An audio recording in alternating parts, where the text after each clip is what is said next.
Sveicināti visi skatītāji, brāļi, māsas ticībā. Man ir kāds vārds, ko dalīt no Dieva, ko saņēmu pirms apmēram 2 nedēļām. Un pirms es dalos, es gribu lūgt Dievu, debes Tēvs, tiešām, lai nāk Tavs gars par Tavu draudzi. Un tieši tā kā Tu esi teicis svētajos rakstos, ka Tu izliesi savu garu pār visu miesu. Es lūdzu Dievs, ka Tu tiešām piepildi šos rakstus un dod, ka visi, kas klausās šo, satver Tavu vārdu un satver Tavu sirdi, satver to, kāda ir Tava sirds un mācās no Tevis un no Tava gara. Palīdz mums būt uzticīgiem Tev visās lietās un tiešām vadi manu runu, svaidi mani ar savu garu un tiešām, lai nāk Tavi vārdi. Jēzus Kristus vārdā. Āmen. Tad pirms 2 nedēļām es saņēmu no Dieva tādus vārdus. Vēlreiz draudze tiks šķelta un dalīta, bet šoreiz tas būs daudz smagāk nekā tas bija Covida laikā. Tātad vēlreiz, vārdi no Dieva bija: vēlreiz draudze tiks šķelta un dalīta, bet šoreiz tas būs daudz smagāk nekā tas bija Covida laikā. Un kāpēc Dievs dod tādus vārdus? Ne jau, lai biedētu. Un Dievs jau negrib sašķelt savu draudzi, bet Dievs pabrīdina par apstākļiem, kuri to izraisīs. Jo Dievs grib, lai mēs esam nomodā par lietām, kas nāk. Bībelē teikts, Jēzus saka Jāņa evaņģēlijā, ka Svētais gars jums atgādinās visu, ko es jums esmu mācījis, un darīs zināmas nākamās lietas. Tas ir Svētā gara uzdevums, viens no Svētā gara darbiem. Un Jēzus teica arī, manas avis dzird manu balsi. Un ir ļoti, ļoti svarīgi būt par Jēzus avi. Ja viņš ir mūsu gans, tad ir svarīgi būt par viņa avi, un ir svarīgi nebūt par viņa svešinieku. Un, ja mēs esam viņa avis, tad mēs dzirdam viņa balsi. Ja mēs esam viņa svešinieki vai viņa ienaidnieki, vai ja esam āži, tad mēs nedzirdam viņa balsi. Mēs nesadzirdam, neustveram, vai pat ja dzirdam, tad mēs neustveram pareizi un nerīkojamies attiecīgi, nerīkojamies pareizi. Un Dievs dod brīdinājumus par nākamām lietām, lai, ja iespējams, kādus atmodinātu no grēka miega. Jo redziet, mēs dzīvojam tiešām pēdējos laikos, un ik viens, kas neliks visu savu cerību uz Jēzu Kristu, nepastāvēs. Nepastāvēs tajos kārdinājumos un pārbaudījumos un spaidos. Lai kas arī nāktu, Dievs man konkrēti nepateica, kas būs. Man ir nojausma, bet Dievs konkrēti nepateica. Bet lai kas arī nāktu, mums kā ticīgiem cilvēkiem ir visa sava cerība, visa sava paļaušanās jāliek uz viņu, jo viņš ir mūsu sargs, viņš ir mūsu ārsts, viņš ir mūsu palīgs, viņš ir mūsu apgādātājs, viņš ir tas, kurš mūs baro, viņš ir tas, kurš mūs vada, vai, teiksim tā, mūs gana, un mums būtu jāpaklausa viņa vadībai un ganīšanai. Un, ja mēs pakļaujamies, tad mēs varam pastāvēt. Un, tas skubinājums ir pieķerties Kristum no visas sirds, lai mēs nekristu bailēs. Jo es pirms Es pavisam nesen arī dalījos ar to redzējumu, ka visa pasaule un arī daļa draudzes drebēja to nenovēršamo pārbaudījumu priekšā, kas nāk. Un tas ir, šīs divas atklāsmes ir saistītas, ja? Tās runā par vienu un to pašu. Un tāpēc mans skubinājums pieķersimies Kristum, lai nebūtu tā, ka mēs kļūstam par, kā lai pasaka, kādas no frontes dalībniekiem. Jo, redziet, Jēzus, tad, kad viņu gribēja ievilkt kādā no frontēm, sabiedrības frontēm, tad viņš nepakļāvās cilvēku netīrajām spēlēm ar frontēm. Un tā situācija ir tāda, ka Jēzum prasīja, vai ir pareizi ķeizaram dot nodevas vai nē. Un sabiedrībā domas dalījās, vai ir jāmaksā nodevas, vai nav jāmaksā.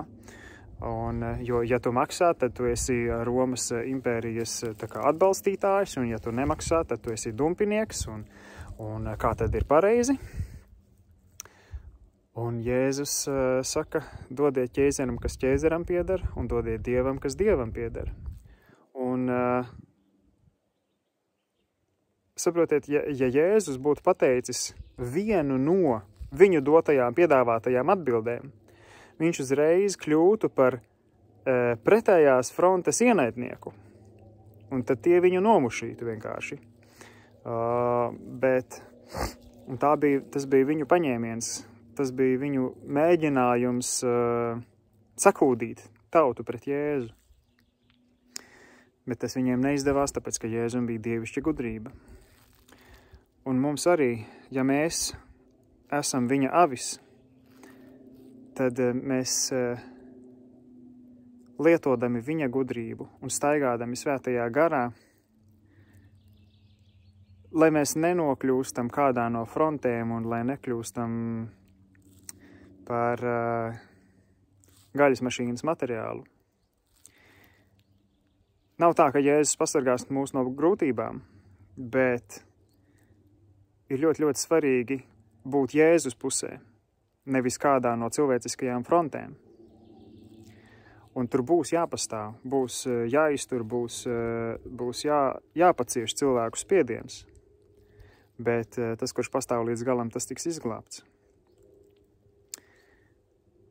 Un iespējams, kādi ies cietumā dēļ tā, iespējams, kādi cietīs dēļ tā, un būs jāpanes grūtības un negods un cilvēku atstumtība dēļ Jēzus.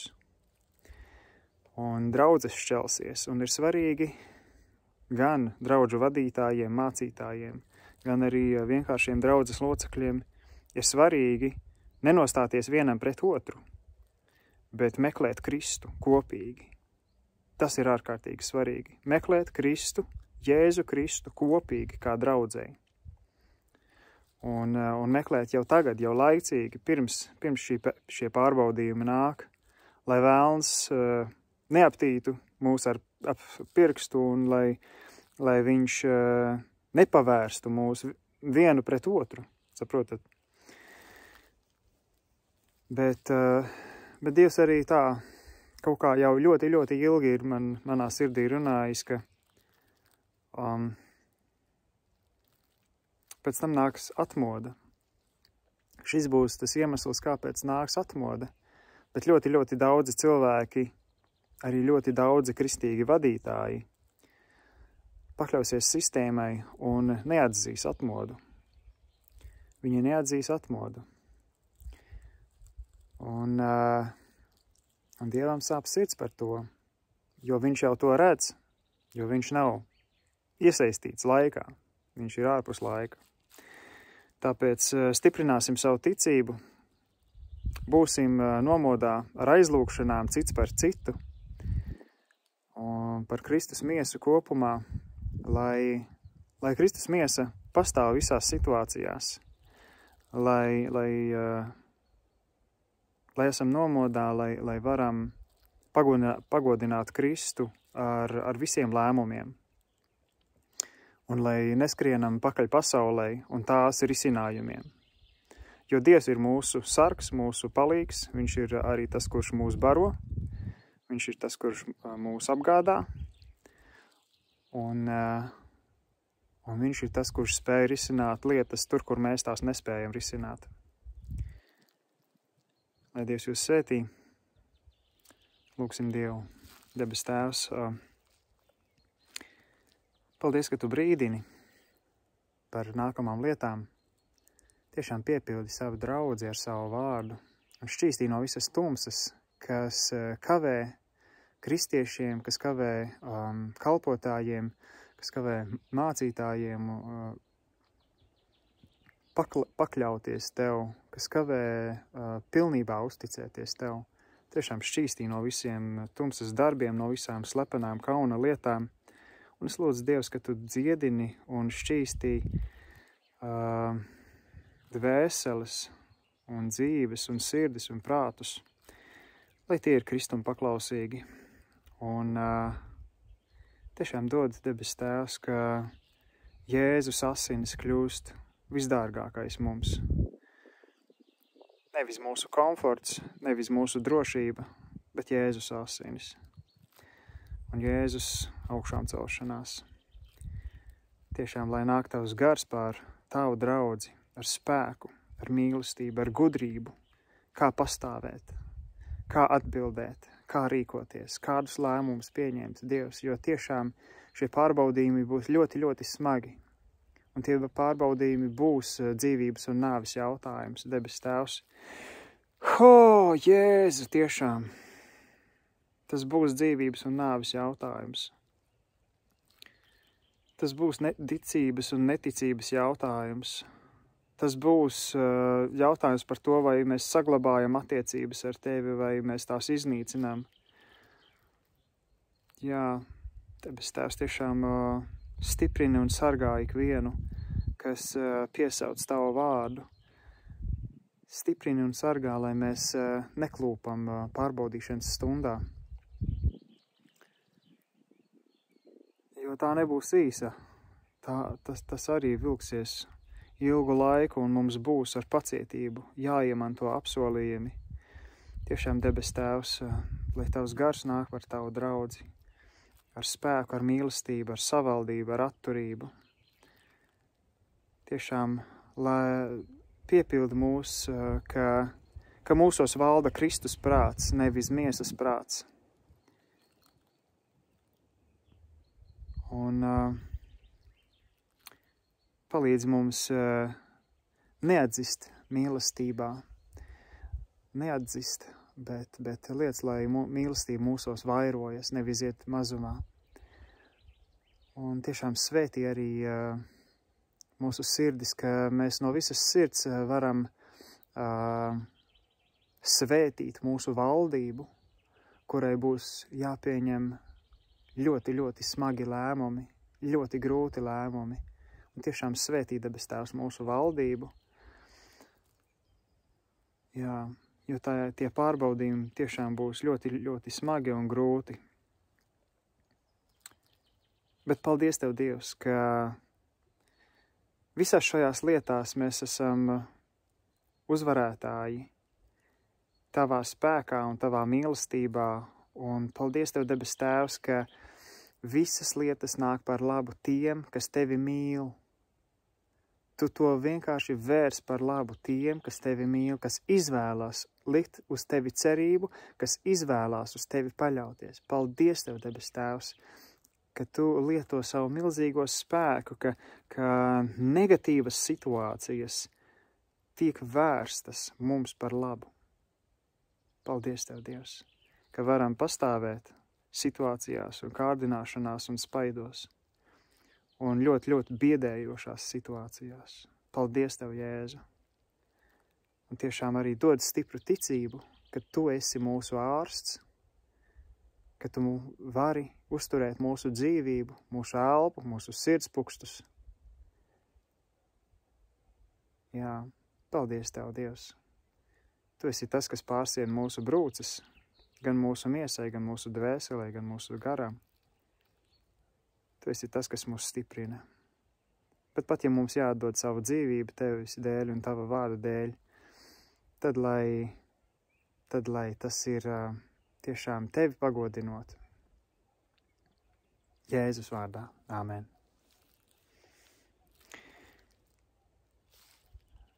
Svētības jums.